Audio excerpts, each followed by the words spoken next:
आज हम लोग धातु कर्म के मानते हैं। धातु कर्म क्या है, धातु कर्म के बारे में।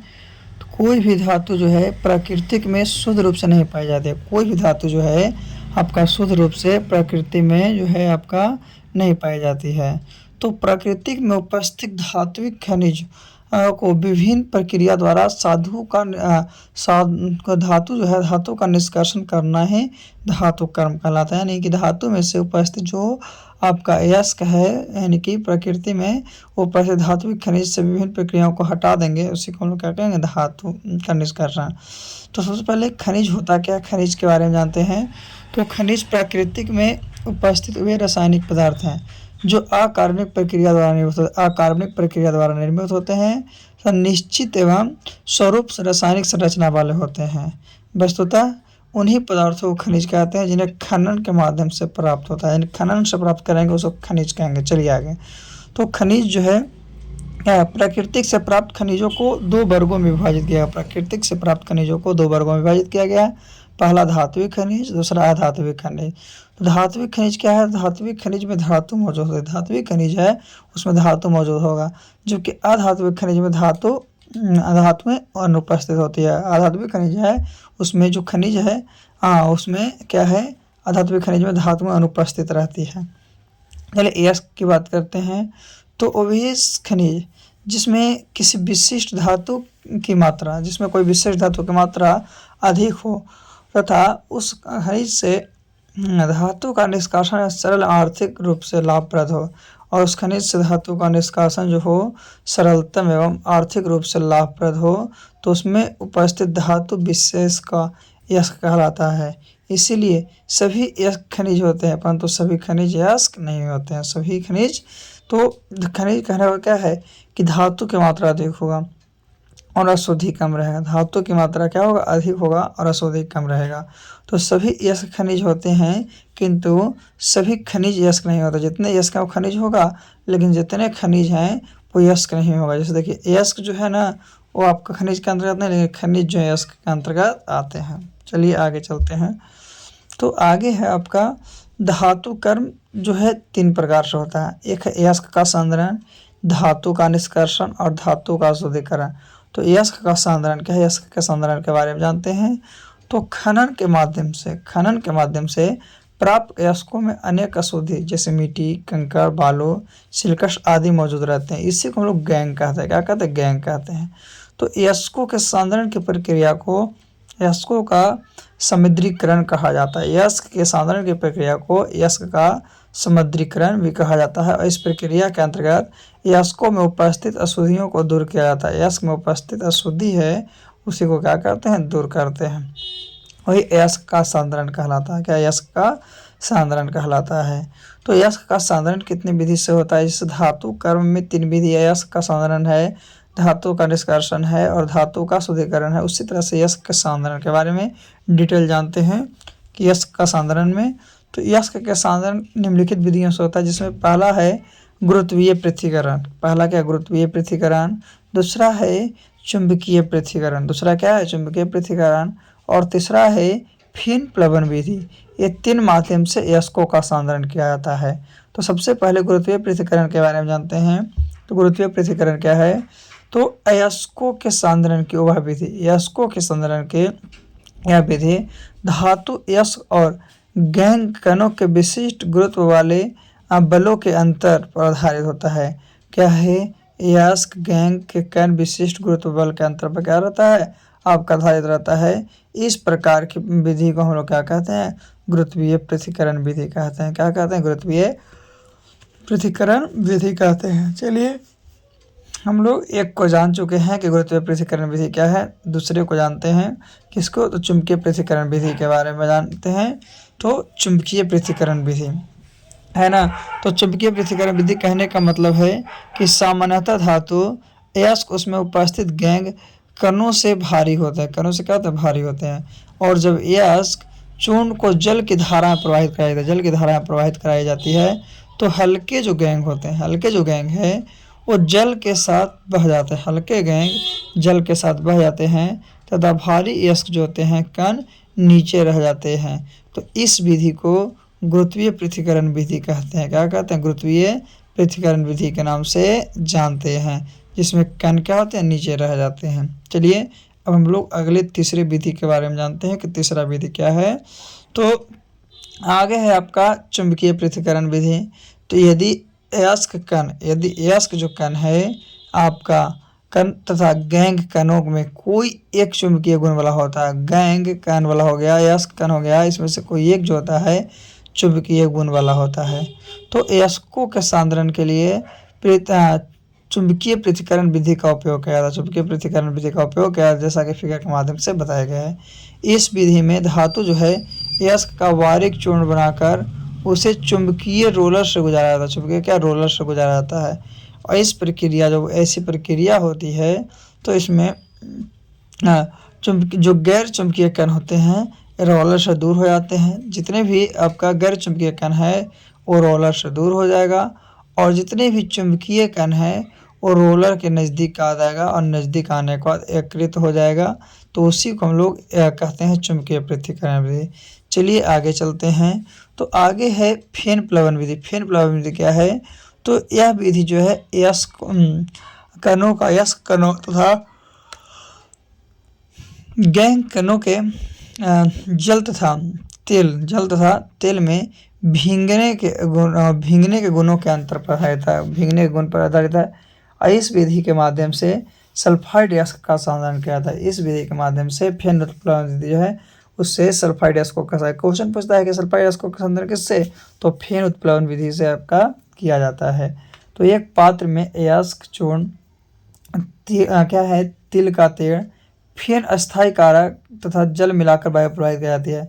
इस प्रक्रिया में अयस्क जो है कण तेल में भींगकर झाग के रूप में जल के ऊपर कैद हो जाते हैं, और जो अशुद्ध रहते हैं गैंग जो रहते हैं कण भीतर क्या होते हैं, पात्र में नीचे रह जाते हैं। तो इस प्रकार फेन प्लवन विधि के द्वारा आपका अयस्क का संधारण किया जाता है। फिर धातु का निष्कर्षण दो तरीके से, जैसे कि अधिक सक्रिय धातु है या मध्यम और कम सक्रिय धातु है। तो अधिक सक्रिय धातु को विद्युत अपघटन विधि द्वारा, और मध्यम और कम सक्रिय धातु को भर्जन या निस्तापन के द्वारा शुद्ध किया जाता है। धातु का निष्कर्षण दो तरीके से, एक विद्युत अपघटन से, एक भर्जन या निस्तापन से। अधिक सक्रिय विद्युत अपघटन, मध्यम कम जो है आपका भर्जन या निस्तापन। तो आगे विद्युत अपघटन विधि। विद्युत अपघटन विधि क्या होता है? तो उच्च अभिक्रियाशील धातुओं के अयस्क का सांद्रण, उच्च अभिक्रियाशील धातु के अयस्क का जो सांद्रण है उसको करने के बाद इसका विद्युत अपघटन किया जाता है, यानी विद्युत में तोड़ा जाता है। विद्युत अपघटन कहने का मतलब जब विद्युत धारा को प्रवाह कराते हैं तो ये टूटता है। तो सोडियम कैल्शियम और मैग्नीशियम आदि धातुओं को उनके गलित क्लोराइड्स का विद्युत अपघटन करके इस प्रक्रिया में ऋणावेशित इलेक्ट्रोड पर धातुओं को निक्षेपित किया जाता है तथा धनावेष्ट इलेक्ट्रॉन पर क्लोरीन का संकेंद्रण हो जाता है। धनावेष्ट जो आपका इलेक्ट्रॉन है उस पर क्लोरीन का क्या होता है, संकेंद्रण हो जाता है। तो ये है आपका विद्युत अपघटन विधि। कौन सी विधि? विद्युत अपघटन विधि। चलिए इसके बाद हम लोग जानते हैं विद्युत अपघटन विधि के बाद, है ना, क्या है भर्जन के बारे में। भर्जन क्या है? भर्जन कहने का मतलब है कि सांद्रित सल्फाइड अयस्कों को जब वायु या ऑक्सीजन की उपस्थिति में, सांद्रित अयस्क सल्फाइड अयस्क है उसको वायु या ऑक्सीजन की उपस्थिति में उसके गलनांक से कम तापक्रम पर गर्म किया जाता है, कम टेम्परेचर गर्म किया जाता है। तो यह प्रक्रिया को भर्जन कहता है। यह प्रक्रिया क्या कहलाता है? भर्जन कहलाता है। और भर्जन प्रक्रिया में सल्फाइड अयस्कों को भट्ठी में वायु की नियमित आपूर्ति के साथ गर्म किया जाता है। और उच्च ताप पर अयस्क में उपस्थित सल्फर वायु में उपस्थित ऑक्सीजन के साथ क्या है कि विक्रिया करता है, ऑक्सीजन के साथ विक्रिया करता है, और करने के बाद सल्फर डाइऑक्साइड का निर्माण करता है। और जो अयस्क से वायु में क्या होता है, मुक्त हो जाता है। अयस्क से वायु में मुक्त हो जाता है, तो परिणाम स्वरूप केवल धातु ऑक्साइड रह जाते हैं। तो भर्जन जो है वायु की उपस्थिति में होता है ना। चलिए भर्जन के बाद हम लोग जानते हैं किसके बारे में, निस्तापन के बारे में। तो निस्तापन क्या है? तो सांद्रित अयस्क को वायु की अनुपस्थिति में, एक को वायु की उपस्थिति में गर्म किया गया और एक को वायु की अनुपस्थिति में गर्म करने पर उसके गलनांक से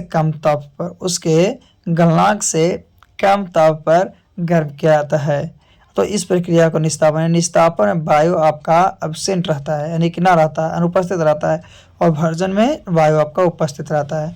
तो इस प्रक्रिया में हाइड्रोक्साइड तथा कार्बोनेट यस्कों को, हाइड्रोक्साइड और जो कार्बोनेट यस्क है उसको वायु की सीमित मात्रा में अथवा वायु की अनुपस्थिति में गलनांक से कम ताप पर, उसका जो गलनांक है उससे कम ताप पर जब गर्म करते हैं, परिणाम स्वरूप वाष्पशील पदार्थ अयस्क से पृथक हो जाते हैं। और इसका रिजल्ट क्या निकलता है कि जितने भी वाष्पशील पदार्थ हैं वो अयस्क से अलग हो जाते हैं और धातु जो है आपका ऑक्साइड के रूप में बच जाता है। तो इस प्रक्रिया को निस्तापन कहते हैं। आगे फिर है धातुओं का शुद्धिकरण। तो उसमें गैंग है। तो पृथ्वी से खनिज अयस्कों में मिट्टी, रेत आदि जैसी कई अशुद्धियाँ होती है और यही अशुद्धि को गैंग कहते हैं। अशुद्धि को क्या कहते हैं? गैंग कहते हैं। गालक क्या है? तो अयस्क में अशुद्धियों को दूर करने के लिए, अयस्क जो है उसमें जितने भी अशुद्धि है उसको दूर करने के लिए बाहर से मिलाया जाने वाला पदार्थ, बाहर जो मिलाते हैं ताकि उससे विक्रिया करके हटा दें, उसी को गालक कहते हैं। फिर धातुमल। धातुमल क्या है? तो अयस्क में उपस्थित गंदगी तथा बाहर से मिलाए गए फ्लक्स, अयस्क में मौजूद गंदगी जो है वो और बाहर से मिलाए गए जो फ्लक्स है वो, इन दोनों को मिलाकर धातुमल कहलाता है। धातुमल कहलाता है। यानी धातुमल कहने का मतलब क्या है? तो गैंग और plus flux, gang plus flux, flux को गालक और गैंग को धातुमल कहते हैं। चलिए आगे चलते हैं। तो महत्वपूर्ण धातुओं और उनके यस्क, जैसे एल्युमिनियम का महत्वपूर्ण, एल्युमिनियम धातु है उसके यस्क कौन है? एल्युमिनियम को बॉक्साइड, डायस्पोर, कोरंडम या क्रायोलाइट। और वही कॉपर, तो कॉपर का कौन कौन हो गया यस्क? तो कॉपर पायराइट, कॉपर ग्लॉस, क्यूप्राइस और मैलेकाइट्स। तो bauxite Al2O3 × 2H2O, डायस्पोर्ट Al2O3 × H2O, corundum Al2O3 और क्रायोलाइट Na3Al F6। ही कॉपर पायराइट जो है CuFeS2, copper glass Cu2S, क्यूप्राइस Cu2O और मैलेकाइट जो है आपका तो CuOH2 × CuCO3, ये आपका है। तो याद रखना एल्युमिनियम के 4 गो है, बॉक्साइड, डायस्पोर्ट, कोरंडम और क्रायोलाइट, सभी का फार्मूला बगल में दिया गया है। फिर कॉपर के भी 4 है, कॉपर पायराइट, कॉपर ग्लास, क्यूप्राइट्स और मैग्नेटाइट्स का फार्मूला भी दिया गया है। फिर है कैल्शियम। कैल्शियम के भी 4 हैं। कैल्शियम के कितने हैं? 4 हैं। पहला डोलोमाइट जिसका सूत्र CaCO3 × MgCO2 होता है। दूसरा है कैल्साइट जिसे CaCO3 बोलते हैं, कैल्शियम कार्बोनेट बोलते हैं। तीसरा जिप्सम CaSO4 × 2H2O और फिर है स्पर्टम, तो स्पर्टम को बोलते हैं CaSiO MgSiO।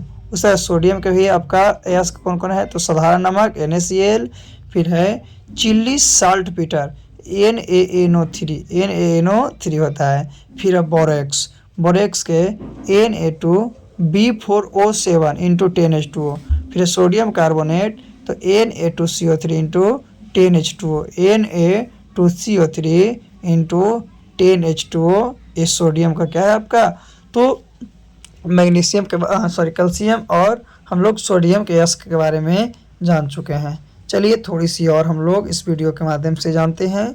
तो आगे है जिंक। जिंक के 3 आपका है, जिंकाइंट है, जिंक ब्लेंड है और कैलेमाइन है। जिंकाइंट के ZNO, जिंक को ZNS और कैलेमाइन को ZnCO।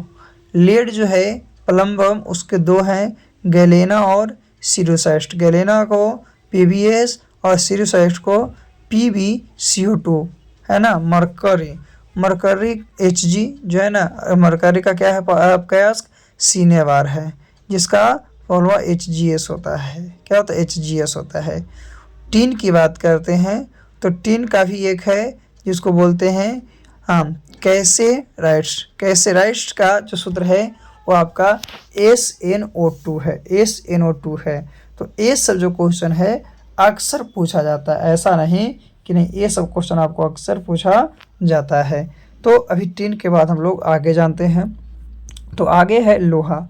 लोहा के 4 हैं, magnetite Fe3O4, haematite, haematite Fe2O3, सीनेराइट FeCO3, फिर आयरन पायराइट तो FeS2, उसका थोरियम तो थोरियम का आपका क्या है, थोरियम का मोनोजाइट है। थोरियम का क्या है, मोनोजाइट। तो ये था आज का, जिसमें धातु मल के बारे में जाने, है ना, यस्कों का सांद्रण के बारे में जाने, कौन कौन सा विधि से कैसे होता है। तो ये आज का आपका टॉपिक था। तो अगले दिन हम लोग अगले वीडियो के साथ मिलते हैं। आज के लिए इतना ही काफ़ी है। फिर से हम लोग अगले दिन कोई ना कोई टॉपिक के साथ आपसे मिलेंगे। तो आज का टॉपिक धातु का क्या था, निष्कर्षण, यश का सांद्रण, है ना, इसके बारे में हम लोग डिटेल जानकारी प्राप्त किए, कौन कौन विधि से होता है और किसका प्रमुख यस्क कौन है, किसका प्रमुख यस्क कौन है, उसके बारे में जान चुके हैं।